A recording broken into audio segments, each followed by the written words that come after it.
Hey guys, before we get to the last lantern review, remember to like, subscribe, ring the bell. Join our Facebook group, our Discord, and catch us on Instagram. And we also have a live show we do on Wednesdays called Whiskey Wednesday, where the whiskey is optional, but attendance is mandatory. We'll see you there. You guys know who the goat is, don't you? Who? I'm the goat. I'm the goat. I'm the goat. Hey, stop eating stuff, Bob. Bad. Hey guys, I'm Tim. I'm Bob. I'm Mike. And this is the Board Game Rundown. And today we are doing a review of Last Lantern. Bob discovered these guys. Bob and Mike discovered this at Gen Con. Yeah, actually, Mike kind of highlighted it during our Gen Con overview. I walked around because he saw the art, liked the art. And as I was walking around first day, I saw them, talked to Philip, who's like one of the main language guys that does the translation because they're from Taiwan. And he gave me the quick scoop on the game, and it looked really interesting. And so he hooked up with this copy for us to do a review for. So spoiler alert, unlike the gang, which Mike was also really hyped about, I'm going to just say that there's probably going to be a lot more positive things said about this game than that. Low bar. Yes. But still. There. So theme aside, basically what we're trying to do is there are going to be tiles that are going to come out for each player, and we are going to talk before we see the tiles. We're going to kind of talk about like what our goals are, what we need, what we're after, you know, whether we need to get the right familiar or what size tile we might want, because then we're going to select once they come out, then we can't talk anymore. We're going to select secretly on our dial the tile, then we're going to reveal, we're going to resolve. They may go up there, everybody might get stuff, we might have to divide, somebody might be unhappy, and we're going to be filling out these rows with these blocks as we go. As you cross certain thresholds, they're going to populate with fireflies. Well, we could just throw it to the top down for the rundown. All right, folks, welcome to the top down rundown. Last Lantern is going to be played over a series of phases. Now, before you begin the first phase, you're allowed to discuss what type of piece you're going for, whether the type of shape you want, or maybe what familiar you're trying to gain access to. After that, the Voices in the Fog phase is going to begin. And when that phase begins, there is no more communication. And you're going to draw out a number of pieces that go below the board underneath each familiar. We're playing a 3-player game, so there'll be 3 pieces. Once you've done that, everybody is going to take their lantern and secretly choose which piece and familiar they want. Hopefully you stick to your plan, because if not, bad things can happen, which we'll go over. And then you're going to reveal. So if everybody chooses a different piece, no problem. You're going to take that piece plus that familiar. The piece and the familiar will go to each player. You'll add the familiar to your little collection of familiars. And you're going to take that piece and you're going to be placing it on the board in your row. Now, when I say your row, that is going to be determined by where your player piece is at. So this player on top is going to have access to this row, along with this shaded in column, which would be a shared column with the person below them. That person will have access to that middle row, along with that shaded column and the shaded column on the other side. And then the final player over here will have access to this last row over here. Plus, they'll be sharing space with that person in the middle. Now, while either person can place a tile into that center, you cannot overlap into the other person's area at all. Once you have done that and put your places out, that's the journeying phase. You'll be placing your tiles out under the tree. Anytime you cover up one of these fireflies, say you go to put a piece out there and you're going to cover a firefly up, that firefly is just going to come off the board and return to the supply. This is now also the time you're going to have to use your abilities. On the bottom of your wheel, your character has a little cheat sheet here. It's going to tell you shortcuts for each of the 3 abilities that you have access to. So it takes one of each familiar, so an owl, a snail, and a bunny. You trade them back into the supply here, and you have 3 different options. You can remove one of these tokens from the lost path up there, which we'll go over how that gets populated, because that is a lost condition. If that does fill up, you lose the game. You can they have these 1, 2, and 3 size pieces. You can take those to fill in gaps. wherever you might see on anybody's side of the board. Any of those pieces that come off, just go back to the supply, not back to the bag. Also, and very importantly, because this is one option that I overlooked the first couple times I played this game, I think it cost me the win. I should say us the win. But you reach into the bag, you pull out 5 fireflies, 1, 2, 3, 4, and then one more, 5. And then you're going to return 5 yellows. So that black one would come out and go to supply, and you would take one of those, and then that is going to go in the bag, and then that replaces it back there. That's one of the best ways to get rid of the black fireflies, so you don't even pull them out of the bag and have a chance of losing. Because if you get 4 or more black fireflies out there, you are going to lose the game. After that is going to be the lantern phase. And the way the lantern phase works is once somebody has filled up a whole little row and crosses a lantern line, they will, because this will have some, these will be populated during setup. There'll be some 1 firefly per person up there. And once, say, this top player crosses that line, you'll take one of those little fireflies. You're going to put it into the bag here. But then you have to draw out a firefly for every empty space, which is why it's important to make sure you're trying to fill in as full as you can, because these spaces will start filling up quick. And when you fill them up, you're going to also have to fill up spaces in any shared lanes that you might have. Boom. Look at that. We did really good.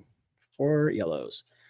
And that's how that would play out for that lantern phase there.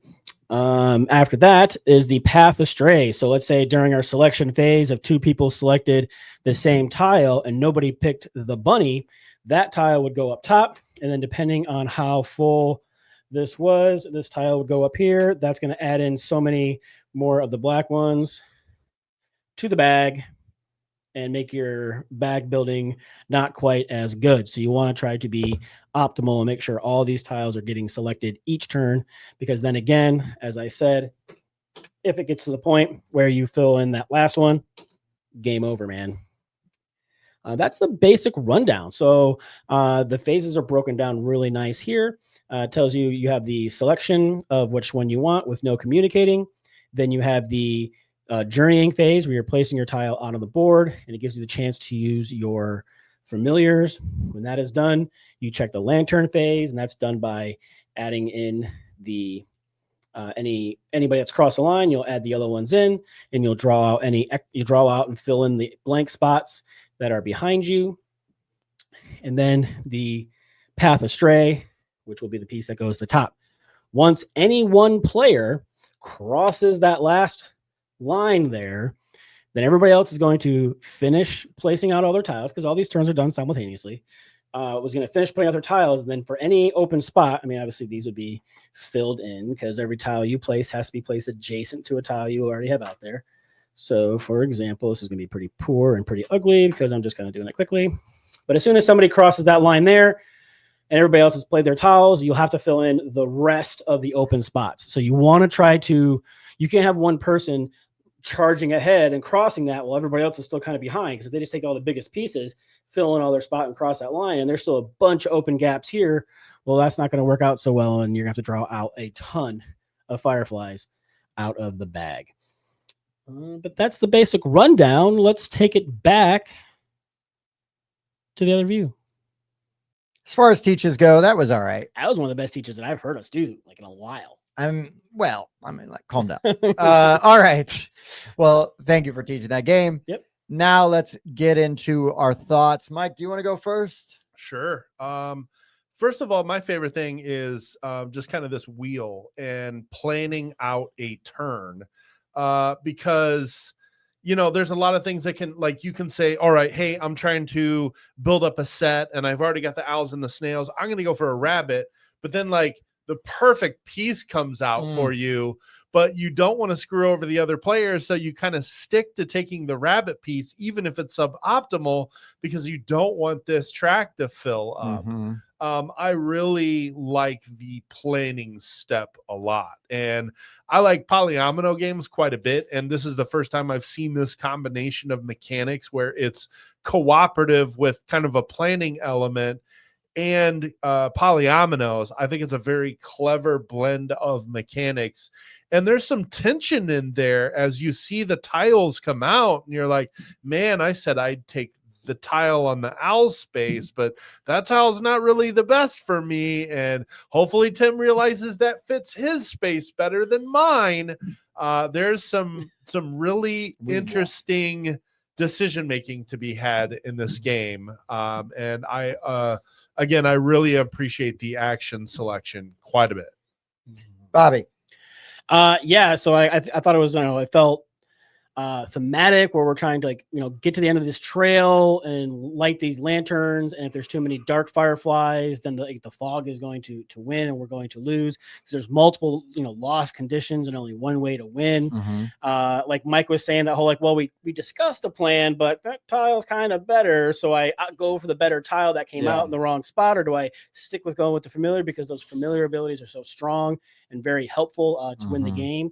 And it's interesting because of the way those lanes work, and you have those cooperative spaces where there's that crossover where either player can play on that in that lane, and it's interesting the way it all kind of unfolds. And then you try to get to the end, and like one person crosses that finish line, you got to fill in all those spots, so you got to be careful. As in, when we got lucky that early on we did one of the actions where we got to pull 5 out and got to get rid of 3 of the black ones and put 3 yellow ones in. That was very helpful, because we had to draw, what was that? 10 fireflies at the very end, but we only ended up drawing 1 black one out. So it ended up working out really well for us. So, but yeah, this is super interesting. I love the art. It's super cutesy. The familiars, I haven't had a chance to play with 4 players yet, to use there's a fox where where that adds in, and that gives you like another ability that I haven't had a chance to use yet. So I'm interested to see how that works out. But no, I thought this was super fun. And there's even a whole challenges envelope that's included in the box with spoilers and stuff. I haven't opened that up yet, but that's going to unlock even more things for the game, and all these little flowers will add on more stuff, so it's going to add more depth, and I'm curious to see where that takes us. Wow, that's neat, because it feels like there is an advanced set of rules hiding in here with the way that the flowers are on the tiles, and some of them have like water or whatever that is.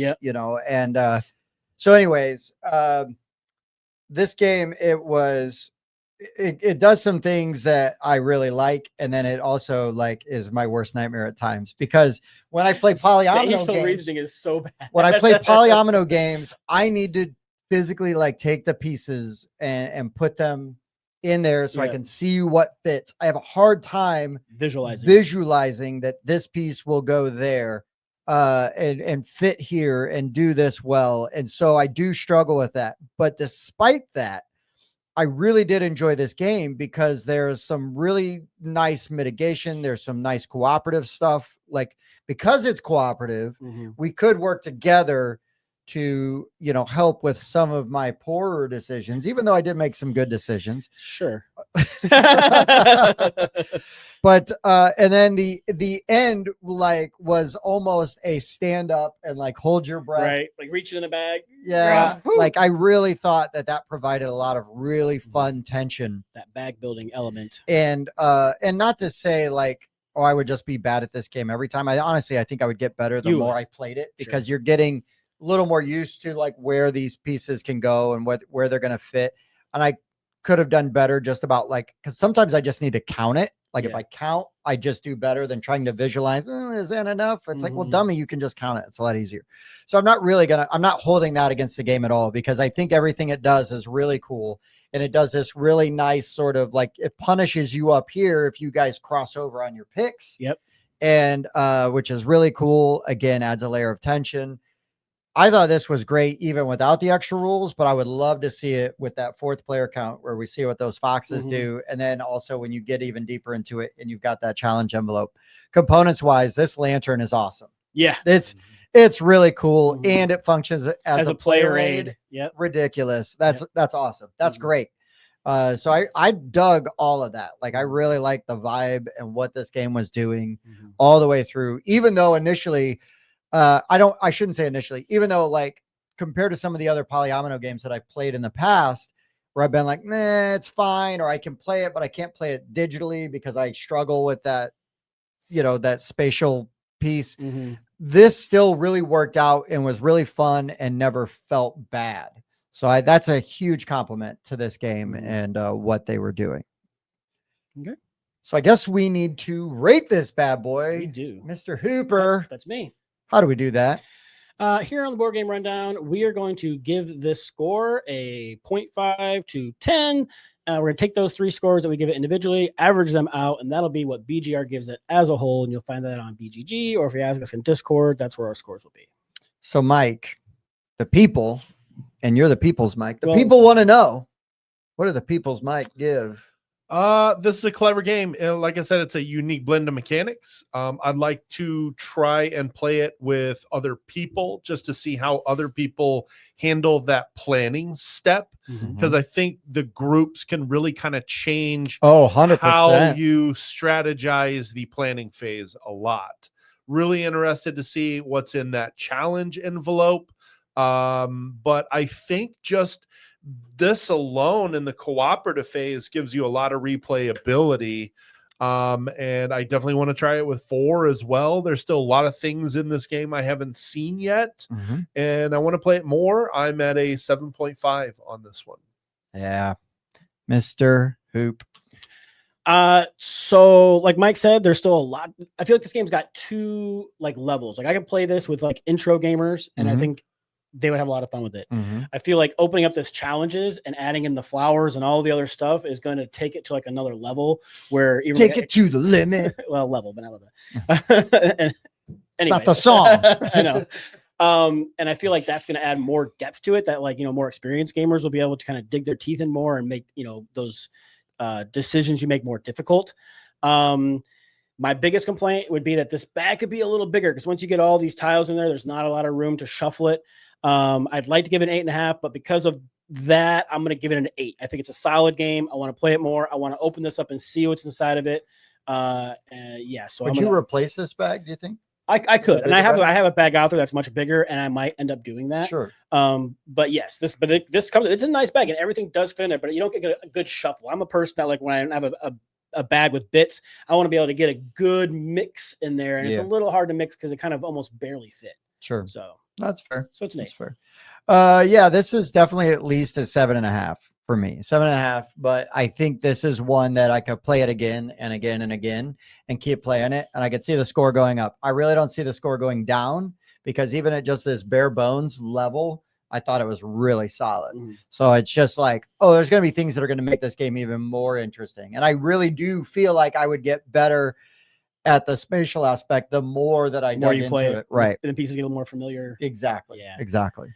So if you average our scores together, that's a 7.7. Yeah. Round up. So that's great. That's good. Great. Really good. I'm really glad that this popped onto Mike's radar. He brought it to our attention, and the people were nice enough at Gen Con to kind of talk to us a little bit. Yeah.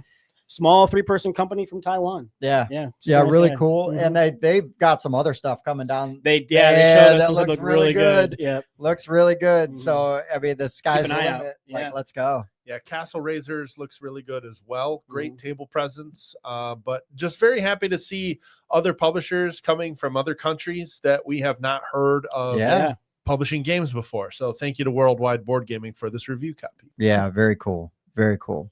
All right, guys. I guess that's going to be it. I think so. So for the Board Game Rundown, I've been Tim. Bob. I'm Mike. We'll see you next time. Do you like to party? I do like to party. I also like to party. I like to party. A 7.3. This is a great party. Repeating. We should party more often. I do like to party. Okay. I also like to party. I also like to party. I like to party. I like to party. We should party more often. Okay. This is a great party. Okay.